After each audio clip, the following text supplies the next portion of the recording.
Hello, and welcome back to the Thursday Night Kissaten podcast. Thursday Night Kissaten is a podcast that we talk about Japanese TV shows, movies, books, and other pop cultures. We update weekly every Thursday night around 5 p.m. This podcast is written and hosted by me, Cordelia.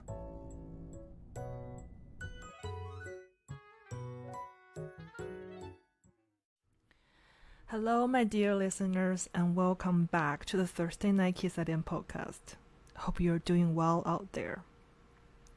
You know, because I'm taking nonfiction writing this semester, with all the readings I am doing for the class, I've realized that as we navigate through the chapters of our lives, the significance of relationships often shifts in unexpected ways. What I mean is, no matter it's a romantic relationship or it's even the friendship, all those kind of sturdy comfort of companionship, where the intensity of emotions is replaced by the satisfaction of shared understandings. But sometimes it stays long as we're not expected. Today, in this episode, we're going to dive into a book and its TV adaptation on the topic of what I just mentioned, human relationship. The Two Lives in Danchi, Danchi no Futari. This novel was written by writer Chiya Fujino, which tells a very, very comforting stories of a tender understand of friendship between two women in their 50s. Living in a nearly forgotten apartment complex neighborhood, or a Danchi, that echoes with the memories of a bygone era.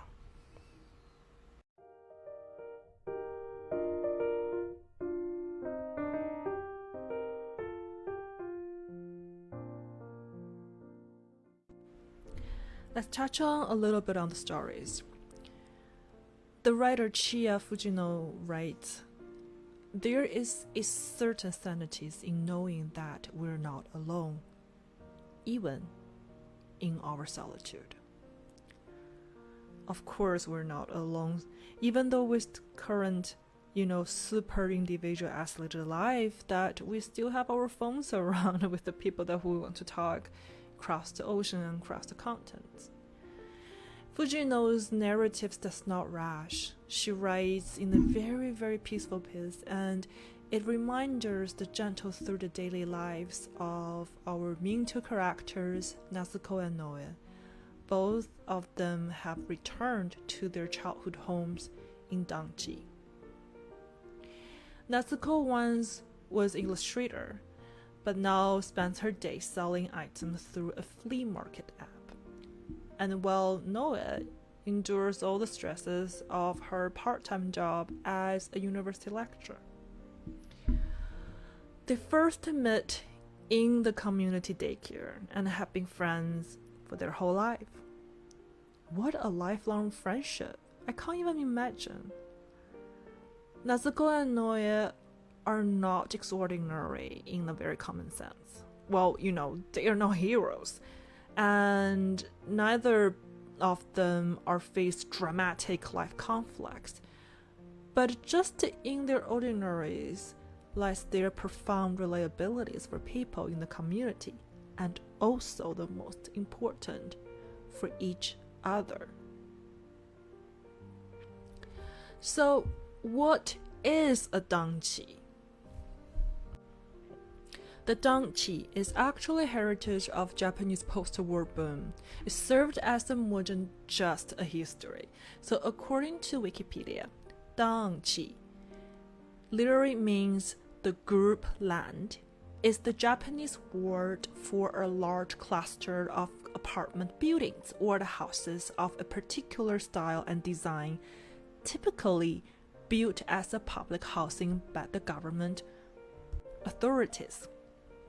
So it is a characteristic in itself. It's embody the passage of the time and invisibility of the changes.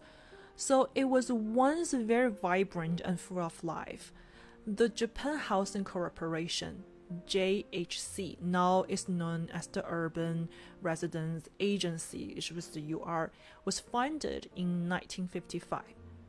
So, during the 1950s, 1960s, and 1970s, the JHC built many Danchi in the suburb areas to offset the increasing housing demand during the post-war World War II economy boom.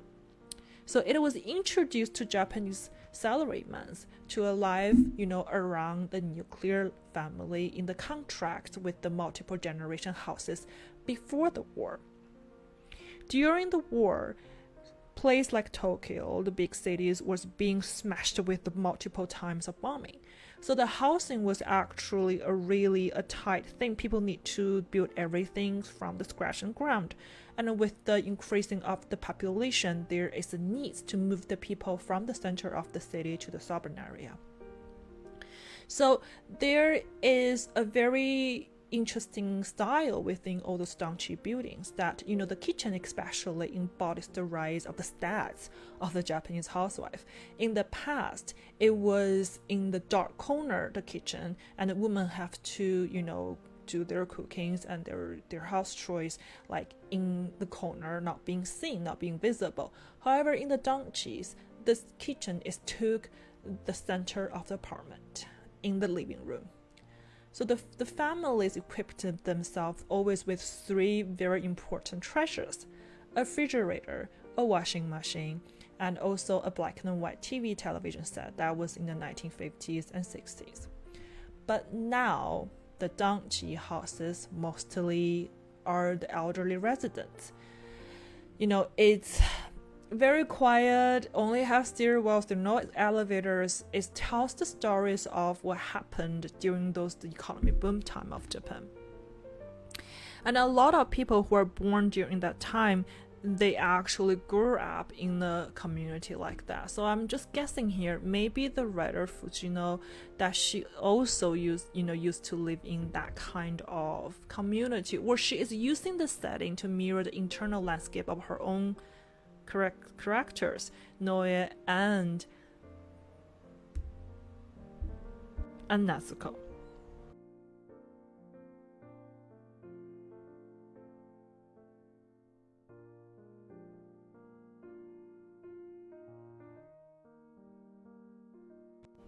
So I think here we really need to introduce the writer a little bit more. We talk about her more.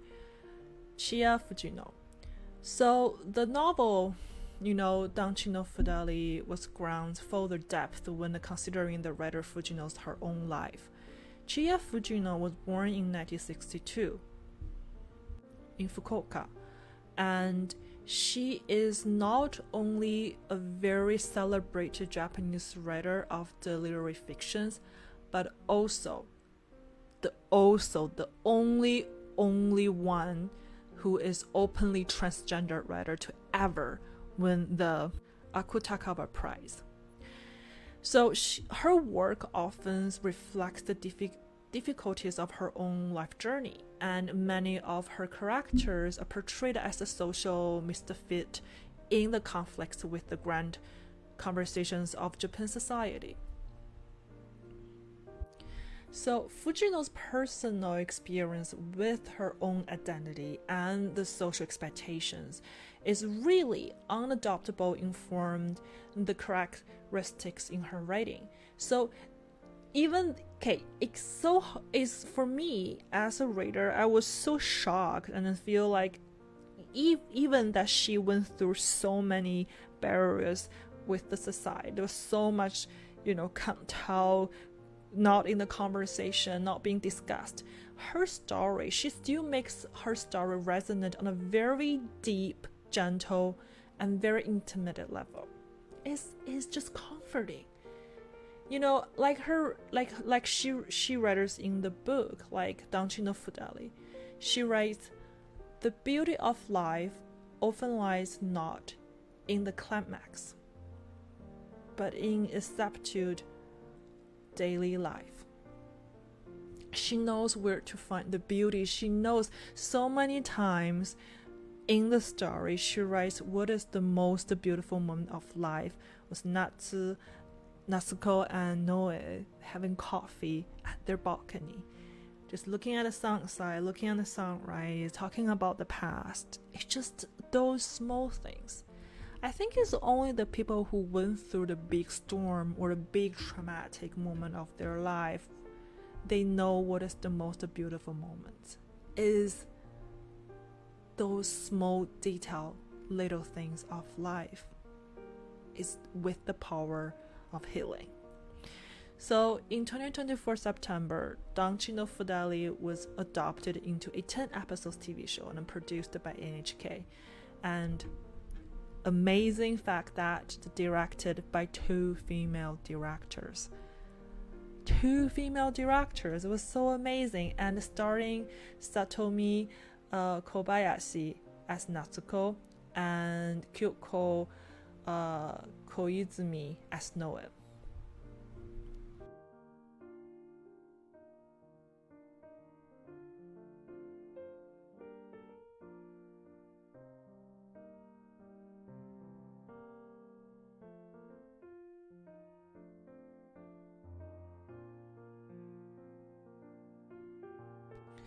So I don't want to talk too much about the book. I really hope one day this book can be translated into English as soon as possible.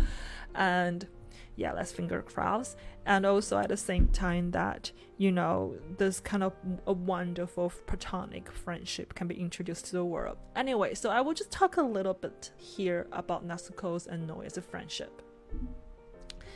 Natsuko and Noe's friendship is built on years of shared history. I just love how they, talk up when they're talking about their past, and then it's actually bring out the emotions, how much they appreciate their current peaceful life. Anyway, in their current interactions with each other, that the depth of their bond is truly being felt, can be sensed by the audience and also the readers. As being adults, there is a comforting familiarity in their exchanges. Their exchange is always a shorthand of understanding that only the long-term friends can share. What I'm meaning by here is that the 2 women do not need to express their feelings through the ground structures or emotions declination. All they do is their companionship expressing the very small, very small, tiny, all those details, everyday acts of kindness. The unspoken support, the silent fat, the fat that they also fight a lot, and also the little tease and the simple joy of being together.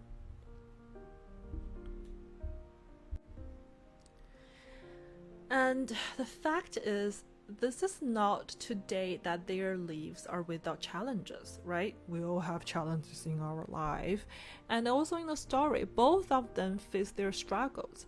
Natsuko was basically, can't really make that much money with her finance situation.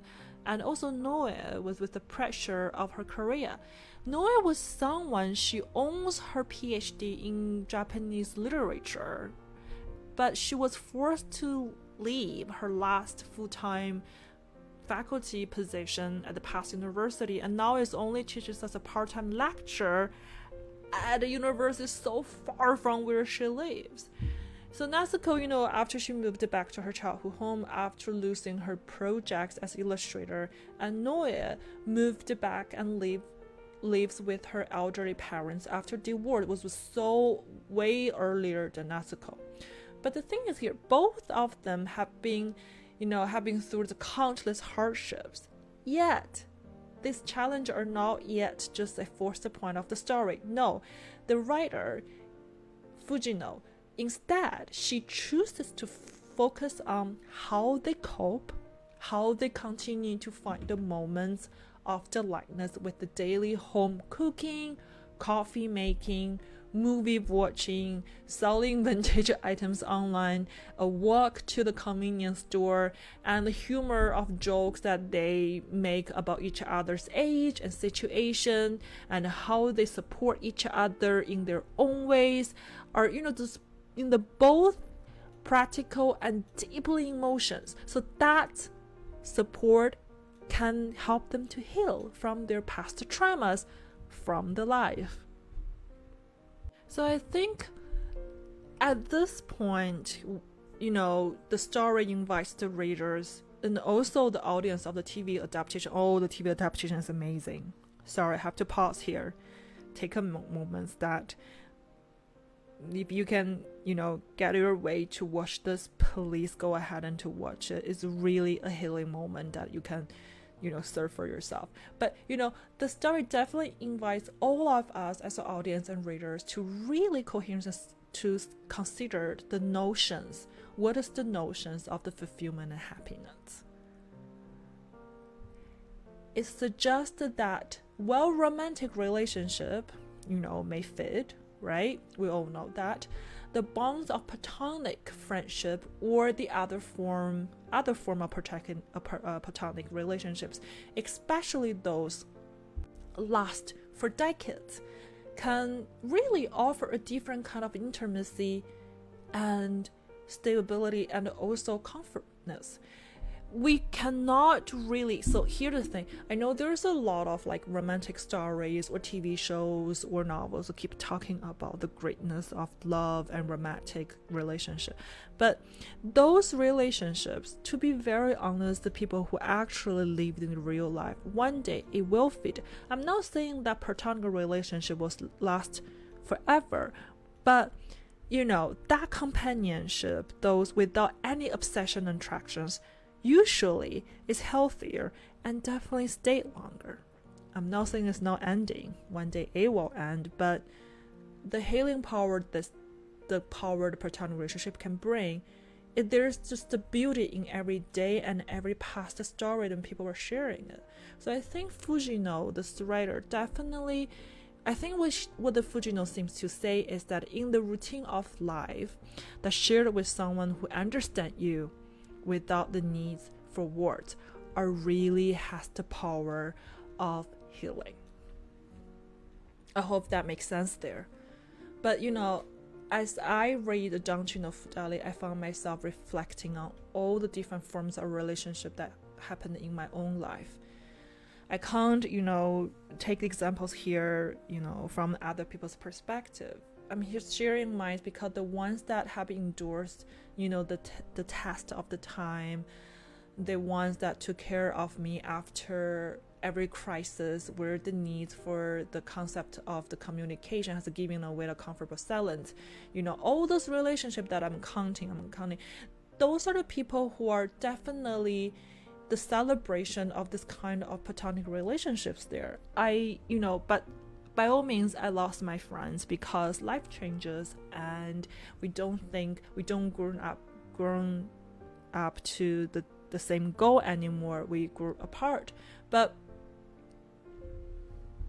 I really think the platonic relationship, there's just too often to be overlooked in a society that places so much emphasis on the romantic love.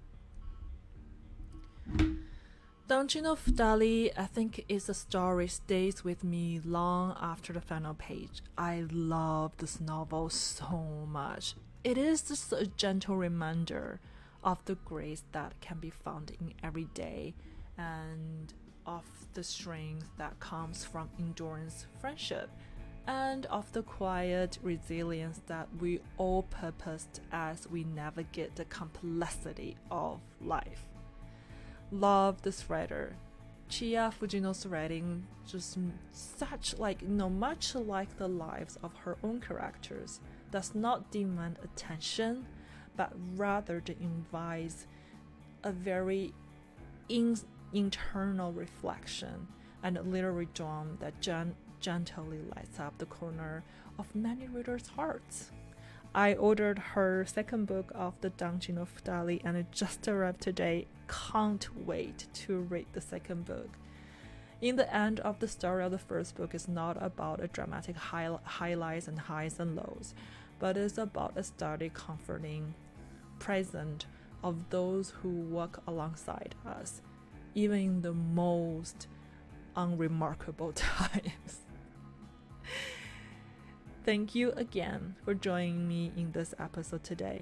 This episode is written by me, Cordelia, and I look forward to our next conversation in this cozy Thursday night Kissaten podcast. See you.